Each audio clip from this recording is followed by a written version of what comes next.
Hi, எல்லோரும் எப்படி இருக்கீங்க? எல்லோரும் ரொம்ப நல்லா இருப்பீங்க அப்படின்னு நினைக்கிறேன். ஸோ இன்றைக்கி காலையில் ஏஞ்ச உடனே பார்த்தீங்கன்னா என்னோடய பேக்கிங் வந்து முடிச்சிட்டேன் நான். அதுக்கப்புறம் தான் பாக்கி வேலையெல்லாம். காலையில் பிரேக்ஃபாஸ்ட்டுக்கு பார்த்தீங்கன்னா இட்லி, நேற்று வச்ச சாம்பார் இருந்தது, கார சட்னி ஸ்டாக் பண்ணியிருந்தேன் இல்லையா, அதுவும் இருந்தனால அதை வச்சு பிரேக்ஃபாஸ்ட் முடிச்சிட்டேன். ஸோ பாத்திரம் நிறையா இருந்தது, டிஷ் வாஷர் லோட் பண்ணியாச்சு, கையில் கழுவ வேண்டிய பாத்திரமும் கழுவிட்டேன். இன்றைக்கி லஞ்சுக்கு பார்த்தீங்கன்னா சிம்பிளாக வெண்டைக்காய் ஃப்ரை, அப்புறம் ஏற்கனவே கடலைக்கறி வேறு இருக்குது. ஹஸ்பண்ட் வந்து கருவாடு தொக்கு கேட்டாரா, சரி அது கொஞ்சம் செஞ்சிடலாம் அப்படின்ட்டு பிளான் பண்ணியிருக்கேன். ஸோ முதல்ல வந்து புதினா துவையல் அரைக்க போகிறேன். அதுக்கு எண்ணெய் சேர்த்துட்டு 1 டேபிள் ஸ்பூன் கடலைப்பருப்பு, 1 டேபிள் ஸ்பூன் உளுத்தம்பருப்பு, கொஞ்சமாக ஜீரகம், இதை வந்து நல்லா கோல்டன் கலர் ஆகிற அளவுக்கு ஃப்ரை பண்ணி எடுத்துகிட்டு இது கூடவே ஒரு வெங்காயம், 4-5 பச்சை மிளகா வத்தல் வேணும்னாலும் சேர்த்துக்கலாம். நான் இன்றைக்கி வெறும் பச்சை மிளகா தான் சேர்க்குறேன்.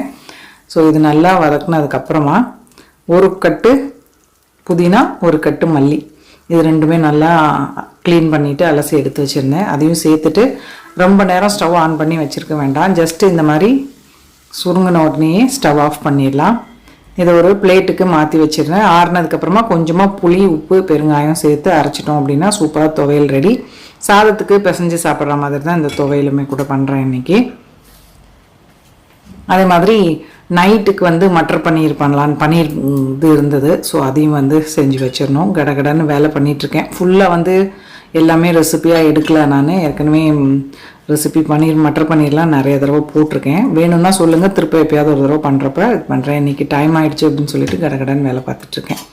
சைட் பை சைட் வெண்டைக்காய் கட் பண்ணிகிட்ருக்கேன். முதல்ல என்ன பண்ண போகிறேன் அப்படின்னா, தாளிப்பு போட்டு ஆஃப் பண்ணிட்டேன்னா கட் பண்ணி டேரெக்டாக அந்த பாத்திரத்துலேயே போட்டுடலாம். கடுகு, உளுத்தம்பருப்பு, ஜீரகம், 2 மிளகாய் வத்தல் தாளிச்சிட்டு இது பொரிஞ்சதுமே ஸ்டவ் ஆஃப் பண்ணிவிட்டு அந்த பக்கம் எடுத்து வச்சுட்டு கட் பண்ணுற வெண்டைக்காயை அதில் அப்படியே போட்டுட்டோம் அப்படின்னா வெண்டைக்காய் ஃபுல்லாக கட் பண்ணதுக்கப்புறமா ஆன் பண்ணி விட்டுடலாம். ஸோ நல்லா பொரிஞ்சிருச்சு. கடகடன்னு வெண்டைக்காயும் கட் பண்ணிடுறேன். காலையிலே என்ன பண்ணேன் அப்படின்னா, நல்லா அலசிட்டு துணியில் போட்டு வச்சுருந்தேன், கொஞ்சம் அந்த ஈரம்லாம் போகட்டும் அப்படின்னு. எப்பயுமே வெண்டைக்காய் வறுப்புக்கிற பார்த்தீங்கன்னா ஃபஸ்ட்டே உப்பு போட மாட்டேன் நான். அந்த வலுவழுப்பு தன்மைலாம் போனதுக்கப்புறம் தான் உப்பு சேர்ப்பேன். டெட்டோ சிட்டேடம்மா, சிட்டுன்னு பிச்சுக்கிறா போய் சேட்டு சீட்டில்லு ஈட ஈட ஐய் పిచ్చిది కండకు నాటు పోయారు. టెడ్ ఓయ్ టెడ్, ఎవరు వచ్చారు?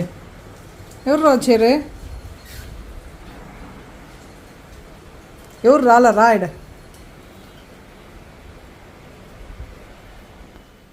வெண்டைக்காய் ஃபுல்லாக கட் பண்ணி சேர்த்துட்டேன். இப்போ தான் ஸ்டவ் ஆன் பண்ணிவிட்டு வச்சுருக்கேன். சிட்டு டெட்டை தான் மிஸ் பண்ணுவேன். அவர் நல்லா பார்த்துப்பார். சாப்பாடு நானாவது கொஞ்சம் அளவாக போடுவேன், நல்லா நிறையவே போட்டு வாக்கிங் எல்லாம் கூப்பிட்டு போய் நல்லாவே பார்த்துப்பார். ஸோ வெண்டைக்காயில் பார்த்தீங்கன்னா கொஞ்சமாக மஞ்சத்தூள் சேர்த்துருக்கேன்.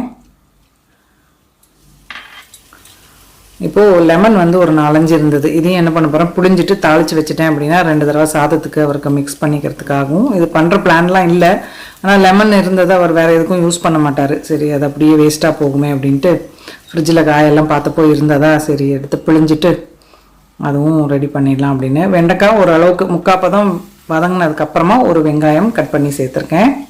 வெங்காயமே நல்லா வதங்கினதுக்கப்புறமா தான் லாஸ்ட்டாக தான் உப்பு சேர்ப்பேன்.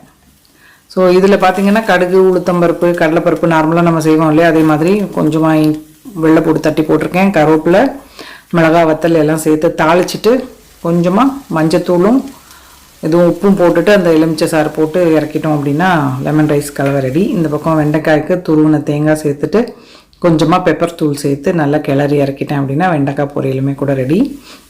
எப்போவுமே வந்து தேங்காய் வந்து எல்லா டைமும் சேர்க்க மாட்டேன், சில டைம் தேங்காய் சேர்த்து செய்வேன். பெப்பரும் தேங்காய்லாம் சேர்த்தோன்னா நல்லாயிருக்கும் டேஸ்ட்டு.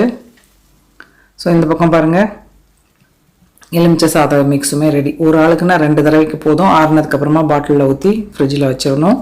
ஸோ துவையலுக்கு நல்லா ஆறிடுச்சு. அதில் பார்த்திங்கன்னா கொஞ்சமாக புளி, பெருங்காயம், உப்புலாம் சேர்த்து அரைச்சி எடுத்துட்டேன். இந்த பக்கம் பன்னீர் கிரேவிக்கு வெங்காயம், தக்காளி, இஞ்சி, பூண்டு, கரம் மசாலா ஐட்டம் எல்லாத்தையும் அரைச்சி குக்கரில் நல்லா ஒரு 3 டேபிள் ஸ்பூன் எண்ணெய் சேர்த்துட்டு மிளகாத்தூள், மல்லித்தூள், கரம் மசாலா எல்லாமே போட்டிருக்கேன், உப்பு எல்லாம்.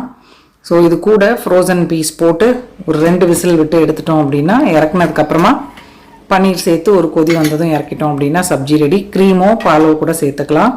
ஸோ அந்த வேலையெல்லாம் முடிச்சுட்டு கருவாடு தொக்குமே கூட ரெடி பண்ணிட்டேன். இதுவுமே ரெசிபி ஏற்கனவே போட்டிருக்கேன்னு நினைக்கிறேன், அதனால் டீட்டெயில்டாலாம் எடுக்கலை.